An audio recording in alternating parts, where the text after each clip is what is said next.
Bismillahirrahmanirrahim. Assalamualaikum warahmatullahi wabarakatuh. Alhamdulillah wassalatu wassalamu ala Rasulillah wa ala alihi wa sahbihi wa man tabi'a hudah, amma ba'du. Kembali kita bersyukur kepada Allah Subhanahu wa taala karena sudah dipertemukan, diberikan kesempatan untuk berjumpa di ruang virtual ini. Kali ini kita akan membahas tentang hukum mempelajari tafsir Al-Quran. Dijelaskan oleh Syekh Ibnu Utsaimin dalam kitab Usul fit Tafsir bahwasanya mempelajari tafsir hukumnya adalah wajib. Ketika beliau membuat statement ini, pernyataan ini, beliau kuatkan dengan argumentasi menggunakan dalil. Dalil yang beliau gunakan yang pertama adalah firman Allah Ta'ala ba'da a'udzubillahi minasyaitonirrajim, kitabun anzalnahu ilaika mubarak liyadabbaru ayatihi waliyatadzakkara ulul albab. Arti ayat ini adalah sebuah kitab yang kami turunkan kepadamu yang diberkahi. Jadi kitabnya yang diberkahi, agar mereka mentadaburi ayat-ayatnya dan agar orang-orang yang berakal menjadikannya sebagai peringatan. Nah, bagaimana kemudian ayat ini menghasilkan kesimpulan hukum bahwasanya mempelajari tafsir adalah wajib? Di sini disebutkan sisi pendalilan ayat ini adalah bahwasanya Allah Ta'ala menjelaskan hikmah diturunkannya Al-Quran yang berkah ini, yaitu agar manusia mentadabburi ayat-ayatnya dan mengambil nasihat dari isi Al-Quran.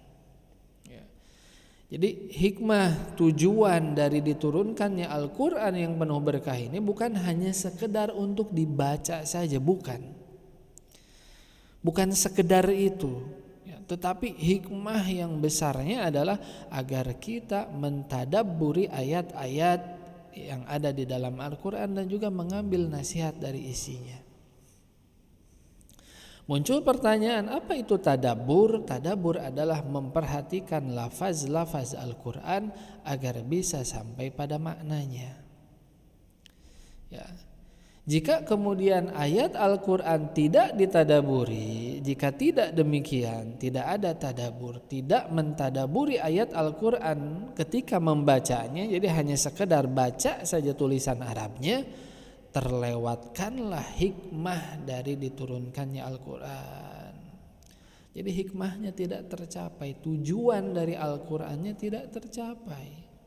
Agar ditadaburi, agar jadi pelajaran, agar bisa diambil nasihatnya, itu tidak akan tercapai kalau hanya sekedar dibaca tulisan Arabnya saja. Oleh karenanya,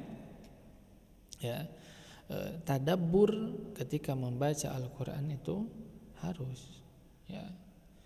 Nah, kemudian Al-Quran jika kemudian dibaca saja tanpa ditadaburi akan menjadi sekedar lafaz yang tidak memberikan pengaruh.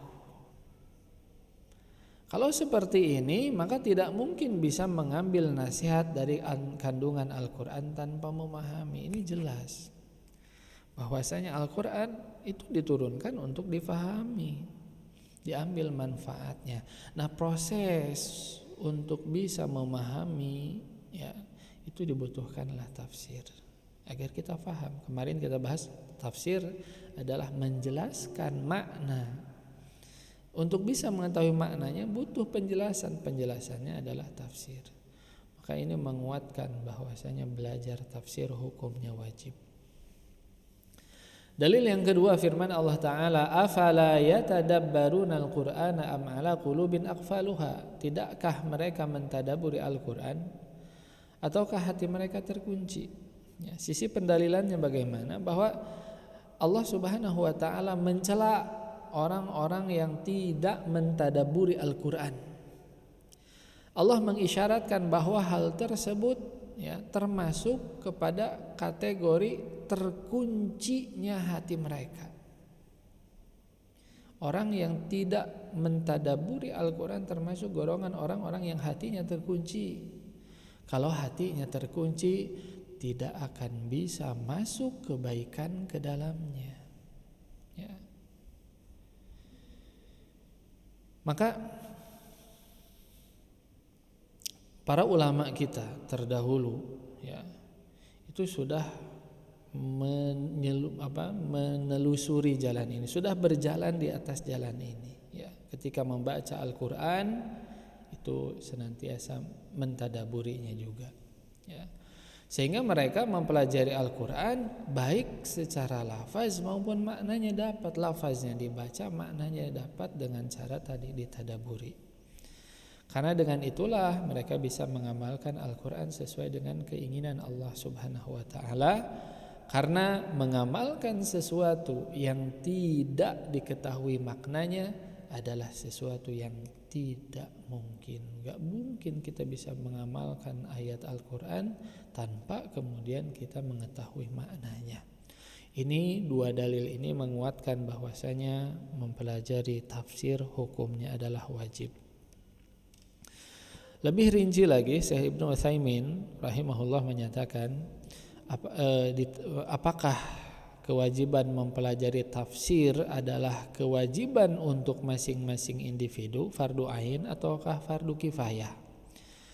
Kalau ada pertanyaan seperti ini, kata beliau, jawabannya adalah untuk semua hal yang harus diketahui ya. Jika ternyata kandungan maknanya terkait dengan kewajiban yang terkena, kewajiban yang jatuh pada masing-masing individu, maka wajib bagi setiap manusia mengetahui apa yang diperintahkan di dalam Al-Quran. Contohnya adalah sholat wajib, sholat 5 waktu ini kan wajib untuk setiap individu tanpa terkecuali gitu kan. Ya maksudnya adalah yang sesuai sudah terpenuhi syarat-syaratnya. Nah dalilnya adalah firman Allah Ta'ala, wa aqimus shalah ya. Maka wajib mengetahui tata cara menegakkan sholat. Ketika kita membaca wa aqimus shalah, maka wajib difahami, diketahui makna dari iqamatus shalah, mendirikan sholat itu seperti apa. Kemudian firman Allah Ta'ala wa atuz zakah misalkan, maka wajib juga bagaimana cara berzakat ketika memiliki harta. Ini kandungan tafsir dari ayat tersebut wajib untuk diketahui. Begitu juga perintah untuk berhaji ke Baitullah bagi yang mampu melaksanakan perjalanan ke sana, maka wajib mengetahui bagaimana berhaji jika dia mampu, dan seterusnya. Sedangkan yang lebih dari itu maksudnya adalah bersifat umum, tidak mencakup kepada hal-hal yang individual ya. Maka hukumnya adalah fardu kifayah. Apa fardu kifayah? Wajib bagi kaum muslimin secara umum untuk menegakkannya. Jika ada seseorang yang sudah menegakkannya, hal itu sudah cukup. Ya. Nah, orang yang mempelajari tafsir ya, baik itu yang sifatnya ayat-ayat yang hukumnya mencakup kepada setiap orang, setiap individu ataupun berlaku umum, jika orang kemudian mempelajarinya ya, untuk menggugurkan sifat fardunya tersebut, maka ia menjadi orang yang terpercaya dan menjadi rujukan bagi kaum muslimin dalam hal tafsir. Ya, maka kesimpulannya tetap bahwasanya mempelajari ilmu tafsir itu adalah wajib. Hanya kemudian nanti ada ayat-ayat yang wajib, sifat wajibnya itu adalah fardu ain. Ada juga yang sifat wajibnya itu adalah fardu kifayah. Demikian dulu pertemuan kita. Insyaallah di lain kesempatan kita lanjutkan. Subhanaka Allahumma wa bihamdika asyhadu an la ilaha illa anta astaghfiruka wa atubu ilaika. Walhamdulillahirabbil alamin. Wassalamualaikum warahmatullahi wabarakatuh.